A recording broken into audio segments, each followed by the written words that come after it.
This is VOA News via remote. I'm Tommy McNeil.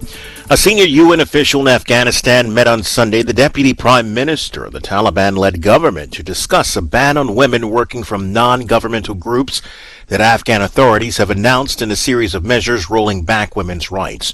The deputy head of the UN mission in Afghanistan, Pozel Marcus, and Molvi Abdul Salman Hanafi in the capital Kabul to discuss the ban as well as other measures, including barring women from universities.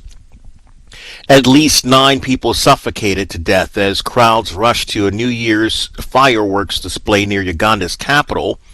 Reuters correspondent Mia Wormersley reporting.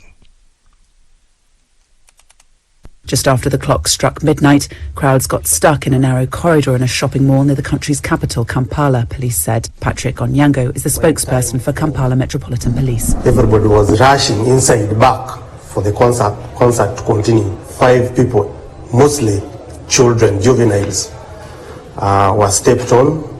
Suffocation entered him, and instantly 5 children died. Several others were also confirmed dead. Onyango said an investigation into the disaster has been opened.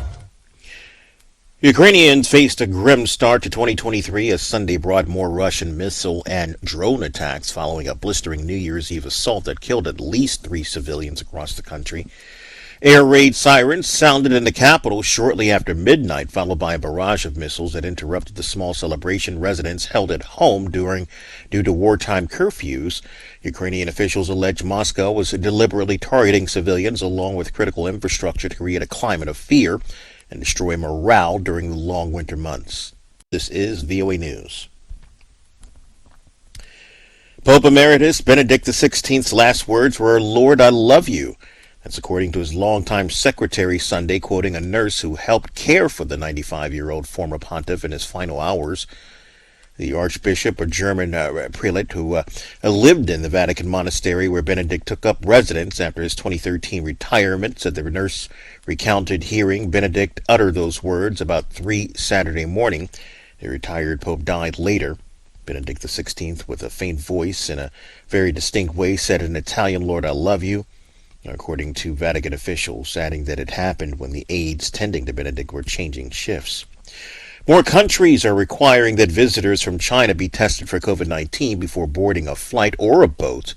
AP correspondent Jackie Quinn. Australia and Canada are the latest to join the growing list of countries that are requiring those traveling from China be screened for the coronavirus. That includes passengers from Hong Kong and Macau, who will also have to show a negative COVID test within 2 days of their departure. China's battling a nationwide COVID outbreak after easing restrictions that had led to nationwide protests. The U.S. and a number of other countries already announced mandatory testing, with concerns over China's lack of case reporting and fears that new variants will spread. I'm Jackie Quinn. Croatia on Sunday joined more than 24 countries, adding to the world's largest free travel area. VOA's Joe Ramsey reports. European Commission President Ursula von der Leyen congratulated Croatia on entering the European Union's control-free Schengen area and the Eurozone on Sunday. There is no place in Europe where it is more true today that it is a season of new beginnings and new chapters than here at the border between Croatia and Slovenia. Croatia's prime minister said his country was the first to join both the Schengen and the Eurozone on the same day. After midnight on Sunday, police removed signage and a barrier was lifted for the last time before a placard reading "Free Passage" was erected at a crossing. Joe Ramsey, VOA News.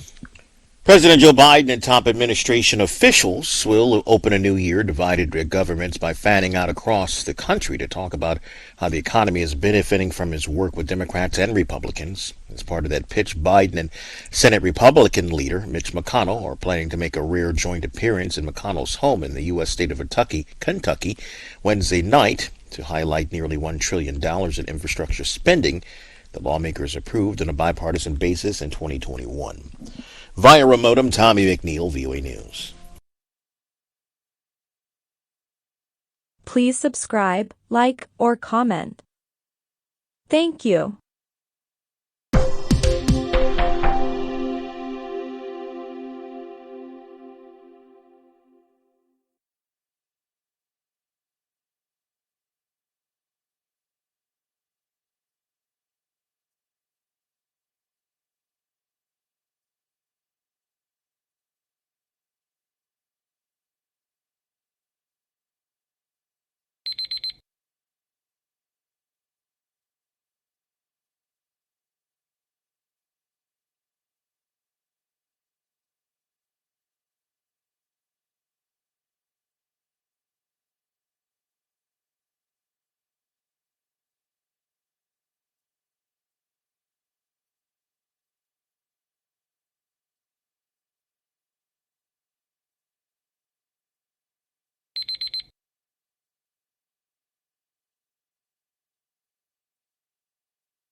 Thanks for watching. Please like, comment, or subscribe.